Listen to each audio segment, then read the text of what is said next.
A Bíblia começa em Gênesis capítulo 1, versículo 1, com uma afirmação ousada, sem introdução, sem prefácio. Por que a Bíblia não precisa de uma introdução que vem antes desta afirmação da criação divina?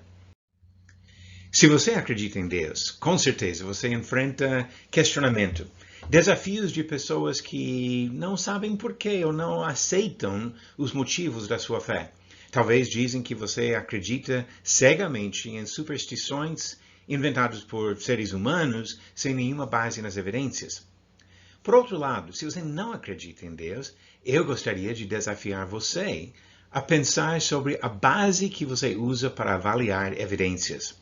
Se a maneira que você avalia as evidências sobre Deus é justa em comparação com avaliações de outras pessoas, ou até de empresas.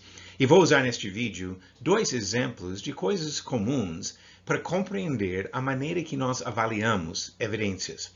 Então, eu peço para você ficar atento e olhar no espelho para ser honesto com sua abordagem às evidências sobre a existência de Deus, como também a existência de outras pessoas. A Bíblia não tem prefácio. Um prefácio é uma coisa usada frequentemente em livros quando introduz uma explicação do porquê do autor tratar de um certo assunto, ou talvez contextualizando o trabalho que ele fez para ajudar o leitor a compreender melhor o motivo de escrever esse livro. Mas a Bíblia não tem isso. A Bíblia começa com a afirmação ousada: no princípio Deus criou os céus e a terra, sem nenhuma introdução antes disso. Então nós podemos perguntar, por que não tem prefácio? Por que o autor não defende primeiro a existência de Deus? Não apresenta evidências científicas ou argumentos filosóficos para mostrar que Deus existe antes de entrar na questão do que Deus fez? E é essa questão que nós vamos examinar hoje. Por que a Bíblia não tem prefácio? Se você for escrever um livro, você teria que decidir onde começar. Mesmo livros que incluem introduções precisam começar em algum lugar. E assim, qualquer livro vai pular algumas questões preliminares para chegar diretamente no seu assunto. Não dá para tratar de todas as coisas que vêm antes de cada livro publicado.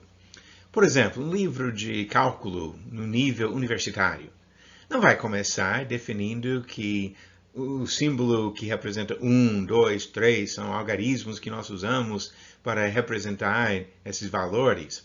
Vai direto para questões muito mais complicadas, porque acredita que o aluno já estudou ensino fundamental e médio e já tem uma base na matemática.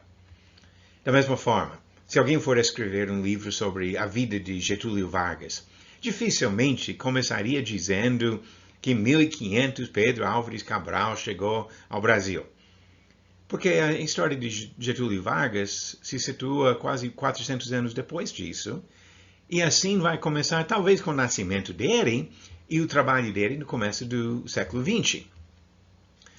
Autores iniciam seus trabalhos em pontos supostamente conhecidos por seus leitores. E quando acreditam que o leitor já entende até certo ponto, eles podem começar com esse ponto para frente. Por que então Moisés não começou com provas da existência de Deus? O mesmo motivo se aplica quando pensamos sobre o trabalho dele. E para isso vamos considerar 2 ilustrações e depois voltar e observar a aplicação disso, pensando especificamente no caso de Moisés e o livro de Gênesis. Eu quero primeiro fazer 2 perguntas para você, antes da primeira ilustração aqui. 2 ilustrações que eu vou usar, mas a primeira pergunta para você: você tem ou teve um bisavô? Se parar para pensar um pouquinho, bisavô seria pai do seu avô, você teria 2 avós, um de cada lado, então 2 bisavôs de um lado, 2 bisavôs do outro lado, certo? Agora, segunda pergunta. Você conheceu algum bisavô pessoalmente? Pela lógica, você teve 4, mas você chegou a conhecer pessoalmente um deles? E nessa questão a resposta vai variar de uma pessoa para outra. Eu não conheci nenhum bisavô. mas pode ser que você conheceu. Agora, pensando sobre bisavô, eu quero falar um pouco sobre um dos meus bisavôs. E a pergunta que eu quero colocar: meu bisavô existiu? Agora, você pode já responder a pergunta e você não conhece o nome do meu bisavô, não conhece em que país ele nasceu, não conhece nada sobre a vida dele. Mas mesmo assim você poderia responder a pergunta, mas vamos refletir um pouco sobre esta pergunta.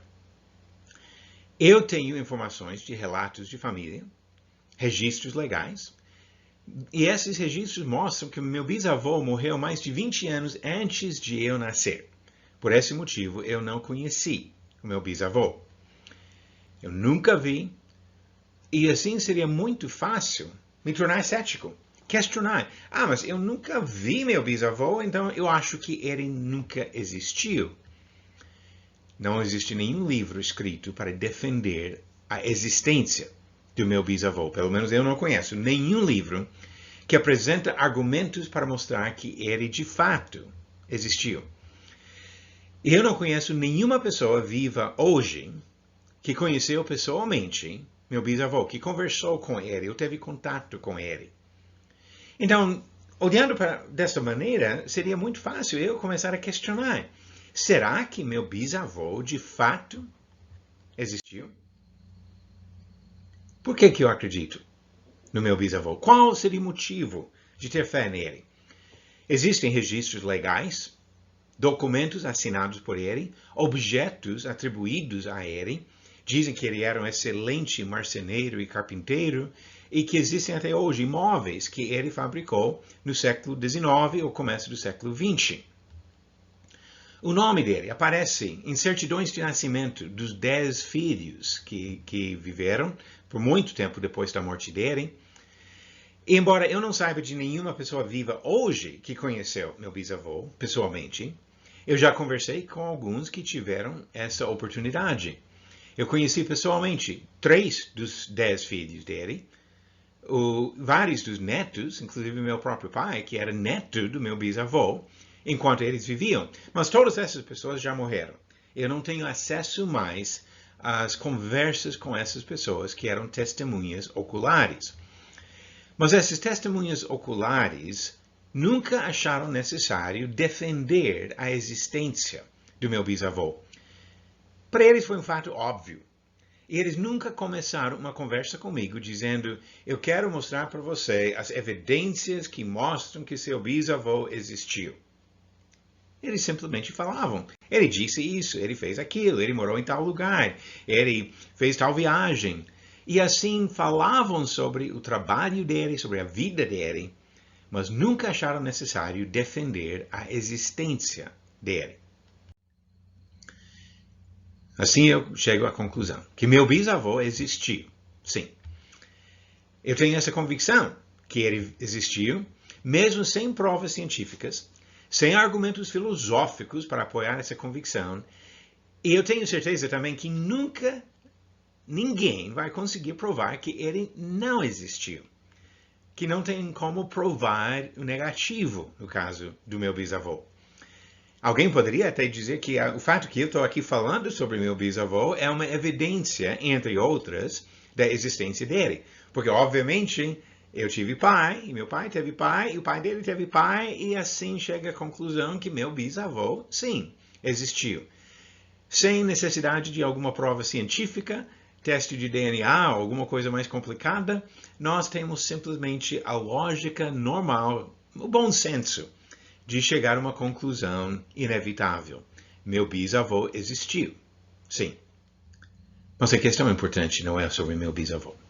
Estou usando isso como ilustração, mas o fato é que meu bisavô era uma pessoa relativamente insignificante, como eu também, e ninguém se preocupa em negar a existência do meu bisavô porque ele não mexe com a vida de ninguém. Ele não está exigindo nada de outras pessoas. Mas quando se trata da existência de Deus, tem muitas pessoas que procuram jeitos de negar, porque ele mexe sim com a nossa vida. Ele define quem nós somos e apresenta para nós padrões de comportamento adequados para os seres humanos que ele criou. Ele mexe com nossa vida. E quando não gostamos disso, a reação de muitas pessoas é de procurar algum jeito de explicar logicamente o que existe nesse mundo sem a necessidade de admitir que no princípio Deus criou. E assim, muitos negam a existência de Deus. Mas a questão, estão usando a mesma maneira de avaliar evidências que usam para determinar se meu bisavô existiu? Ou estão usando outro padrão diferente e injusto para examinar as evidências sobre Deus? Eu quero fazer uma pequena comparação entre meu pai e Moisés. Antes de morrer, meu pai deixou comigo um texto escrito por meu bisavô, objetos que ele fez e listas genealógicas que incluem o nome dele com frequência. Agora pense sobre o que Moisés fez. Antes de morrer, Moisés deixou textos escritos por Deus, mostrou coisas feitas por ele e registros genealógicos que começam com o Criador. O que meu pai fez e o que Moisés fez nesse sentido são coisas paralelas. E o que me leva à conclusão da existência do meu bisavô é muito parecido com as evidências que me levam à conclusão que Deus, de fato, existe. Agora, a segunda ilustração. A empresa que nós conhecemos como a Ford, que fabrica automóveis. Essa empresa existe? Você pode achar que pergunta boba, é claro que existe. Talvez você tenha um veículo fabricado por essa empresa e provavelmente já viu hoje mesmo vários veículos desta mesma marca. Mas deixe-me explicar o motivo dessa pergunta. Eu tenho um neto apaixonado pelo veículo Troller. Troller foi fabricado no Ceará durante vários anos, uma empresa em Horizonte, que fica um pouco ao sul de Fortaleza. Essa empresa foi comprada pela Ford e Ford continuou fabricando a mesma marca. Mas, no ano de 2021, a Ford anunciou que estava fechando todas as suas fábricas no Brasil e que não ia fabricar mais veículos no Brasil. Ouvindo essa notícia, meu neto ficou indignado. Ele falou, mas eles vão parar de fabricar o Troller, que é um carro tão legal. Ele ainda não tem idade para isso, mas eu acho que até tem sonho de um dia comprar um desses veículos e ficou preocupado que não teria mais oportunidade de fazer isso, porque não iam fabricar mais o Troller. Então, olhando para esses fatos, seria sensata uma atitude do meu neto de falar que não, a Ford não existe, porque a Ford tomou uma decisão que eu não entendo, que eu não concordo. Como que a Ford pode parar de fabricar o Troller? Então, a Ford não existe por causa disso. O fato é que a Ford foi fundada em 1903. Que essa empresa fabrica atualmente mais de 4 milhões de veículos por ano no mundo. Chegar à conclusão que a Ford não existe por discordar de uma decisão da empresa não seria uma abordagem sensata. Usando uma ilustração bíblica parecida, Jó amou seus 10 filhos. E se você conhece o livro de Jó, você sabe que no primeiro capítulo, todos os filhos morrem. Quando Deus permitiu que os filhos fossem mortos, Jó ficou super triste, confuso. Inclusive, quase o resto do livro trata de Jó, junto com alguns amigos, buscando entendimento. Como é que pode acontecer uma coisa dessas? Ele entendeu que Deus havia agido para tirar a vida dos seus filhos e não parecia uma coisa justa. Porque ele era uma pessoa fiel, servindo ao Senhor. Por que Deus faria isso? Podemos dizer que Jó discordou do que ele entendeu ser uma decisão do Senhor. Mas Jó não negou a existência de Deus por não compreender seus atos. Inclusive, é interessante a reação dele depois de tudo que aconteceu, de coisas ruins. Jó, capítulo 1, versículo 20, diz, então Jó se levantou, rasgou seu manto, rapou a cabeça e lançou-se em terra e adorou e disse, nu saí do ventre de minha mãe e nu voltarei. O Senhor o deu e o Senhor o tomou. Bendito seja o nome do Senhor. Em tudo isto, Jó não pecou, nem atribuiu a Deus falta alguma. Não entendeu, talvez não concordou, mas não questionou a existência de Deus. Inclusive, ele usa o nome de Deus 3 vezes no mesmo versículo, nessa leitura que eu acabei de fazer. Jó não negou a existência de Deus por não compreender seus atos. Negar a existência de Deus por não compreender ou não concordar com alguma decisão dele seria absurdo. Não faz sentido. A existência de Deus não depende de eu concordar com ele. Deus não existe porque eu gosto dele, ou concordo com ele, ou aprovo alguma decisão dele. A existência de Deus não depende da minha aprovação de nada.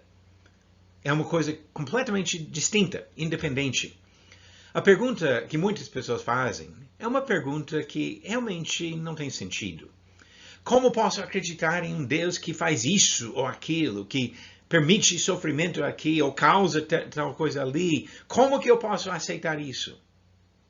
Não é uma questão de aceitar ou de concordar com alguma decisão divina. Isso não determina se ele existe. E a pergunta em si acaba sendo uma pergunta boba, que não faz muito sentido. Voltando para pensar sobre Ford, em uma pequena comparação aqui, meu neto pode discordar das decisões da Ford. Ele pode ficar tão revoltado que ele decide nunca comprar um veículo desta marca, porque eles fecharam as fábricas no Brasil e ele gostava do Troller. Mas a empresa não deixa de ser real por causa disso. Simplesmente significa que ele nega envolvimento com essa empresa, mas a empresa ainda existe. Eu posso discordar das decisões de Deus. Eu posso decidir nunca servir ao Senhor. Eu não vou servir um Deus que faz isso ou faz aquilo. Na minha rebeldia, na minha teimosia, eu posso recusar qualquer serviço a Deus. Mas Deus não deixa de ser real por causa disso. A minha reação a Deus não determina a existência de Deus. O salmista diz o insensato no seu coração, não há Deus.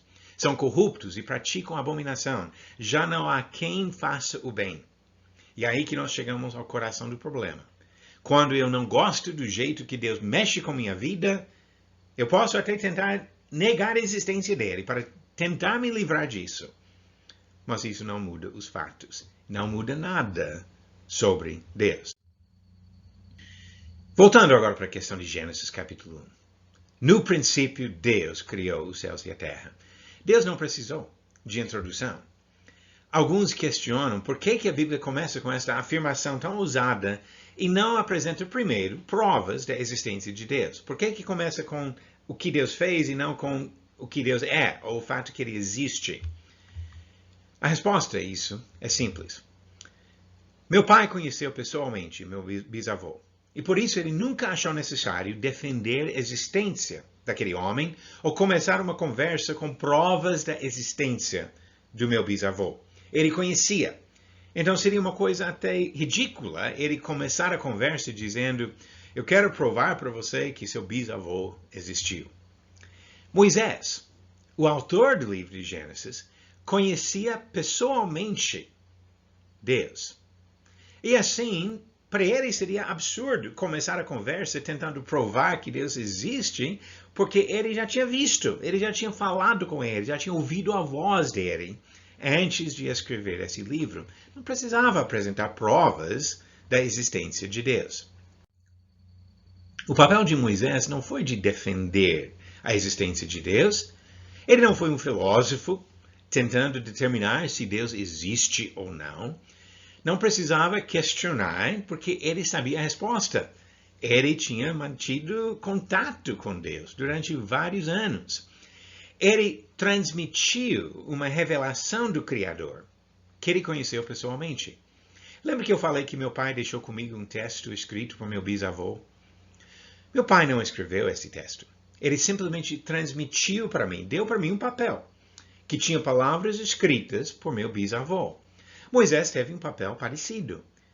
Ele não inventou a mensagem, ele simplesmente transmitiu a mensagem, sabendo que Deus existe e sabendo que era importante comunicar isso para suas criaturas. Moisés começar com uma defesa da existência de Deus seria desnecessário, eu até diria ridículo, porque ele sabia muito bem dos fatos do caso. Gênesis não precisou de um prefácio. Por quê? Porque Moisés conhecia Deus pessoalmente. Em Êxodo capítulo 3,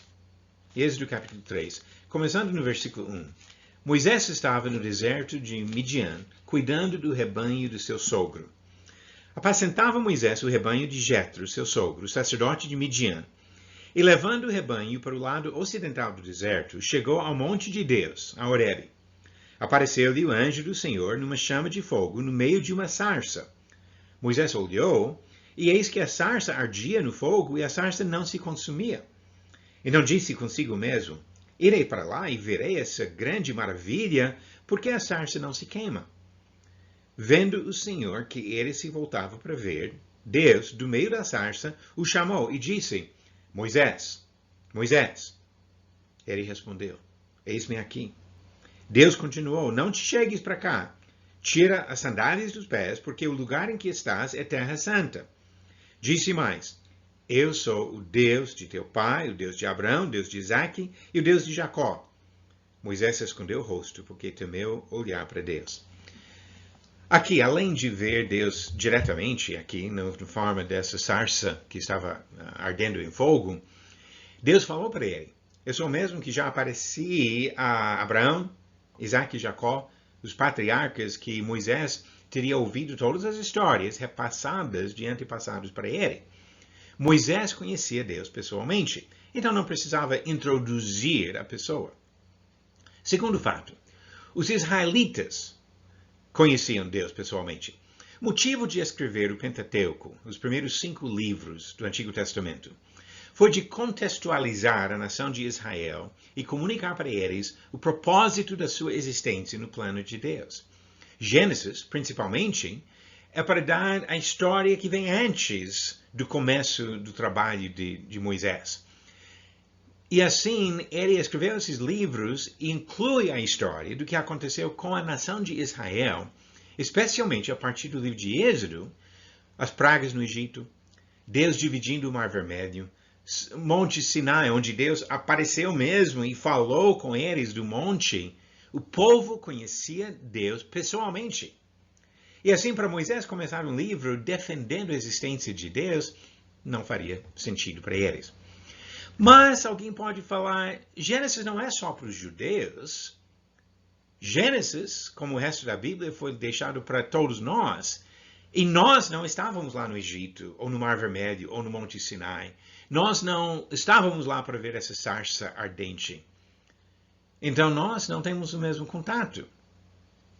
Mas, vamos ser justos nisso, todas as pessoas têm como conhecer Deus.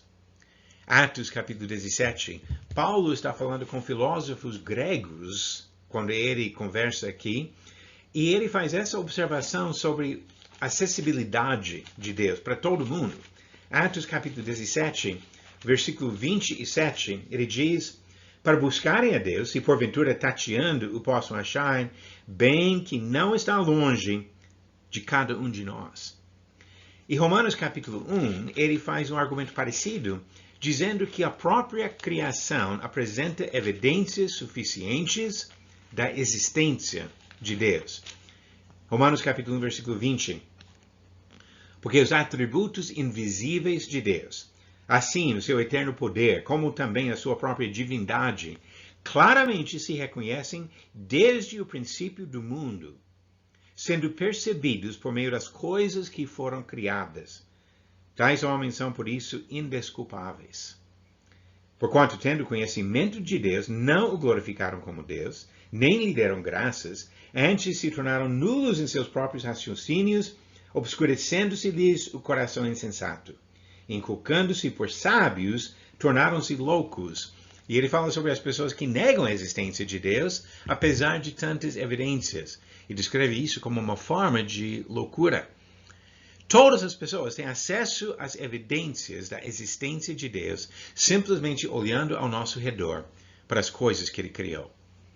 Sinceramente, eu acredito que é por esse motivo que a grande maioria das pessoas ainda acredita em Deus, apesar de todas as tentativas de supostos cientistas negando a existência, apesar de todos os argumentos de filósofos tentando dizer que nós, de alguma forma, imaginamos Deus. A maioria das pessoas olha para os animais, as árvores, os oceanos, as montanhas e chegam à conclusão que alguém criou este universo. Deus deixou evidência por meio das coisas que Ele criou. No princípio, Deus. A Bíblia não precisa de prefácio.